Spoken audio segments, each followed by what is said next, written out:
Yasmine, Dr. Yasmine, welcome back to Global Women Community. It's great to have you here. Before we invite you to run a presentation on change, resilience, and growth, I would love to explore a few questions with you. And of course, as a psychologist, you are the one that you ask for the questions. Usually you ask people, tell me about your childhood. Tell me about your upbringings. I actually don't. I'm a different kind of psychologist. Okay, you'll tell us how you do it then. But definitely, I would love to know a little bit more. I heard that you had great parents, very supportive. And of course, look at the daughter they have brought to this amazing journey that you have taken. So tell us a little bit about it. Yeah, I'm happy to. Well, first of all, thank you for having me. I'm very happy to see you ladies. So, my parents were very supportive, but they were supportive because I said they were supportive. If you look at my childhood, it's like everybody's childhood. It's full of adversities. It's full of obstacles. It's also full of parents, orienting you in a direction that you don't want. It's full of a lot of things. So I'll be able to share a little bit more, but I want to make sure that people know that my childhood is the way I say it is, almost. And that's the most important part. As some of you know, I'm Lebanese originally, so I grew up with the war in Lebanon. So my early memories were very happy as long as I was with my parents, but they were also full of going under the table, things shaking. They were full of many things. But I don't feel I got traumatized by it. And then, because of the war, we moved to Paris, and I was very lucky to be in Paris. And this is my home, where you see in the background where I grew up. I'm actually visiting my mom. And from there, I grew up here. And as you can imagine, having a mom who's been through war, who's been through bombs, who's been through earthquake, who lost everything, who came here, she was down, she was anxious. And I was the happy child. I was a therapist from childhood. I believe life trains you from beginning to end, and that was my training.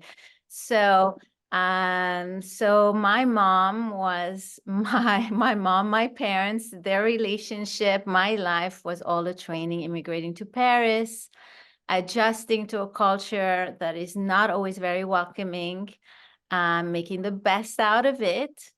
And then taking flight to the US to take my freedom, to expand myself and to become who I wanted to be. So if you look at my life, you will see me traveling France, Paris, New York, sometimes Lebanon. You'll see me mostly always happy. But this is not really a reflection of the life. My life had a lot of adversities, and all those adversities I overcame. And one of the stories I like to tell, because people think, yeah, my parents were very supportive, but because I saw the support behind what they were saying. So, Yasmine, that's very interesting. How does it work when you, in fact, manifest the parents that you want to see, kind of visualize the parent that you want to have? You're saying your parents were exactly how you wanted them to be, and your parents were supportive because you wanted them to be.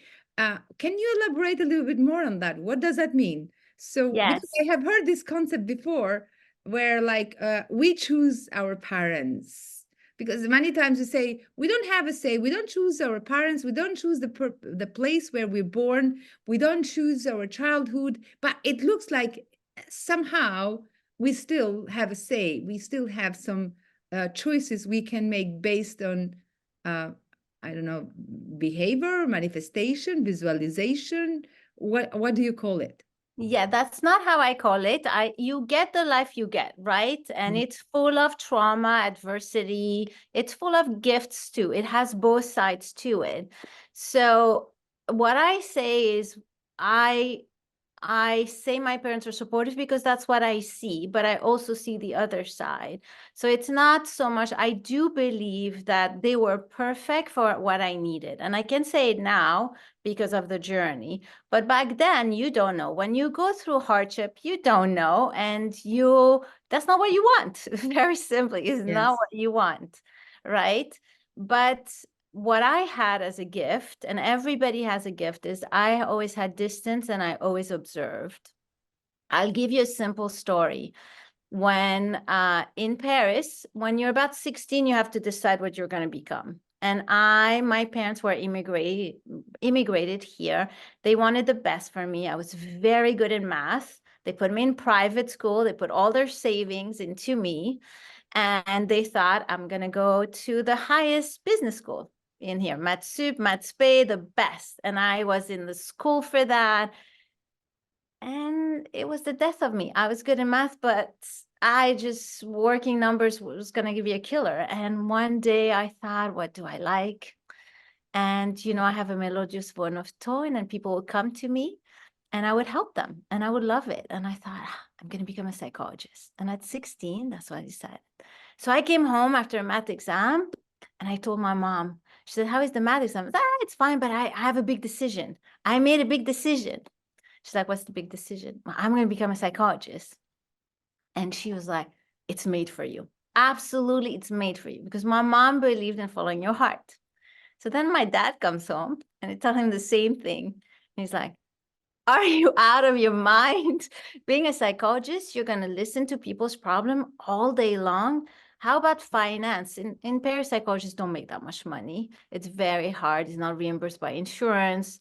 It was like, not only you're going to lose your sanity, you're not going to make any money. How are you going to be independent? You're going to give away a career in finance. You're so talented to be a psychologist. Like, and this is our life. And he wanted me to be a pharmacist. And pharmacist, I was like, pharmacist, memorizing formulas. And I was like, it's just gonna be a killer. And most of us, when they hear that, they will get upset. You don't know me, like you don't see me for me. But from an early on, I had a perspective of, wow, I didn't expect that, but what is the deal? And it stayed with me. And I still followed my passion, but I thought at the time, if it's coming my way, it's for me somewhere. And I thought, you know what? I'm going to be listening to people's problem all day long. There's no money really made out of psychology in France. It's very hard. So how am I going to make it happen? I mean, he's not wrong. But I cannot go business, but I also, how am I going to do it? And so that's been on my mind. And I used what was there. My dad wanted me to be the best. And I just told him, I'll be the best at it. And that's how I came to US. And that's how I built a new approach to psychology, which I will talk about today, where everything coming your way is something to elevate you. And I see it in everything. So that's why I say my parents are exactly what I needed for the journey that was set for me. But it might not have been what I wanted as a parent, right? Maybe I wanted something different. But in some way, if there was a God or a universe training me for my journey, well, then having an anxious, depressed mother made sense, right? Having parents who don't get along made sense. Going through war when you're a child, then it's so easy to deal with people's anxiety afterwards because it's a piece of cake. So it all made sense. If you want to train someone for their purpose, you make them go through things, you have them see things so that they bounce back and they get trained. And then when they're into their purpose, it's easy. And so that's what it's been. So I say, my mom, through all her sickness, is my best teacher. Her job is to be sick. My job is to learn to heal people further and further. My father, through perfectionism and hardship and honing on me, made me who I am. So it was what I needed. Was I what I So wanted? if I No. ask you today, who are you today? Because it's very interesting that you got you open up and now you raise this question and you raise this point. It made me to be who I am today. And that's that's always the case. All the hardships, all the struggles, all the challenges, whatever we go through or with our childhood, yes, they shape the present, they shape the person who we become.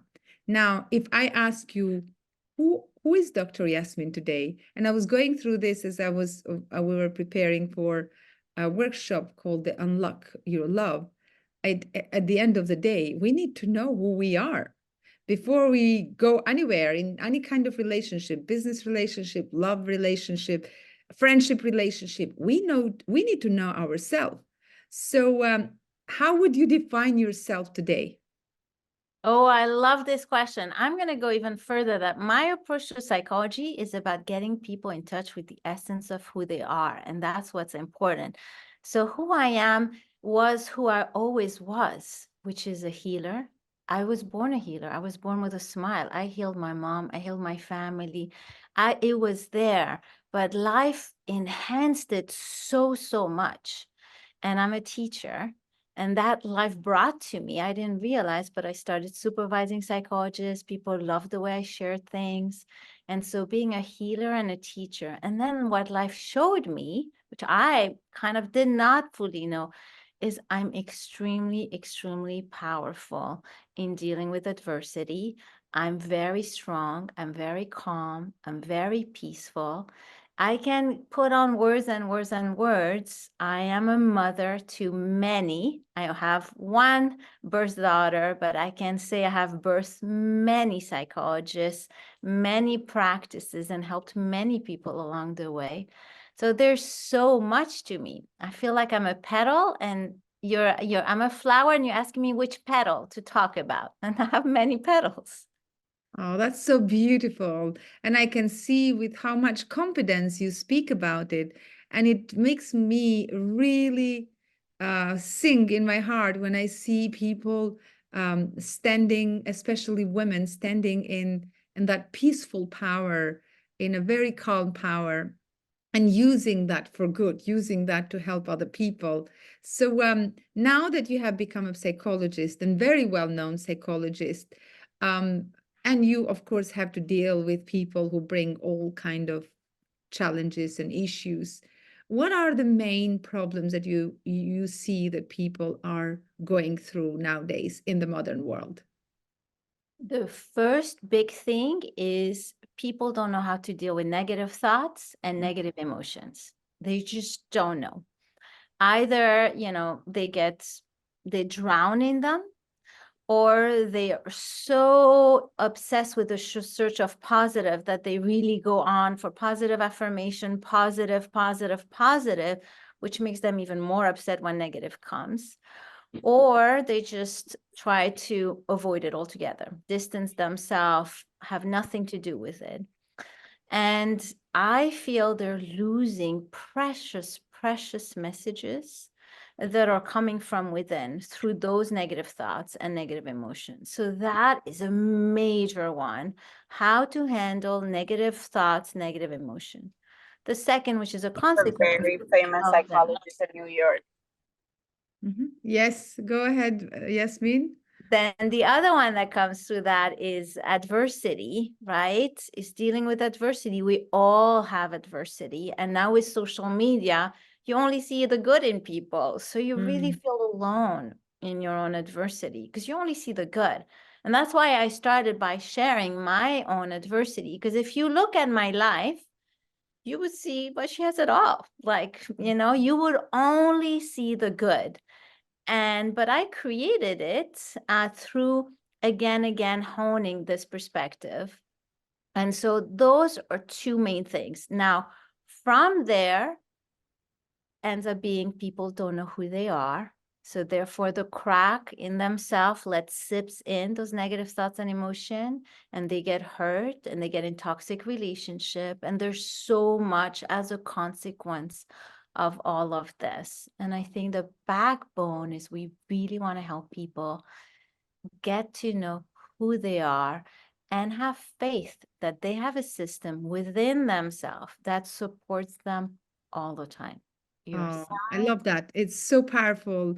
We all have a system, an inner guide, an inner system that is built, is designed for us to show us the way, especially if we trust, if we surrender, and if we also forgive ourselves. If not only that, but we allow ourselves to explore, to fall down, to stand again, to try again, to experience the real life. The real life is when you go through the problems, because the problem, it's not the problem itself, it's how capable you become to solve the problem. And healthy people are not those who do not go through problems. Find But me someone who has a healthy life that never went through problems. Healthy people are those who have the capability to solve these problems. These are the powerful messages that I'm getting through your shares and your journey, which is incredible, because many times also we believe that psychologists, they don't have problems. No, psychologists, they know how to deal with the problems. We live in the same world.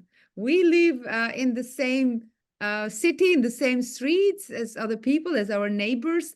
But what we learn is how to cope with thoughts, how to cope with other people, challenges, how to cope with everything that we go through in life. And this is exactly uh, why we're here. Today, we have invited Dr. Yasmine Saad, one of the top psychologists in New York, but very famous around the world. Dr. Yasmine has been um, uh, part of the Global Woman magazine front cover, sharing stages with top people. Also, she was a speaker at the Global Woman Summit last year. She's coming again back this year at the Global Women Summit in London on 28th and 29th of June. We're very, very excited about that. Every year with the summit, we bring top experts in different fields and industries from all over the world. We bring members of all the clubs everywhere they are. Once a year, they come here in London. And this year is going to be in the heart of London, just next to the Parliament. And we are expecting at least 500 people to be part of this summit this year. It's going to be huge. It's going to be massive. And I'm very excited. Yasmine, you are joining us and you're coming back to London.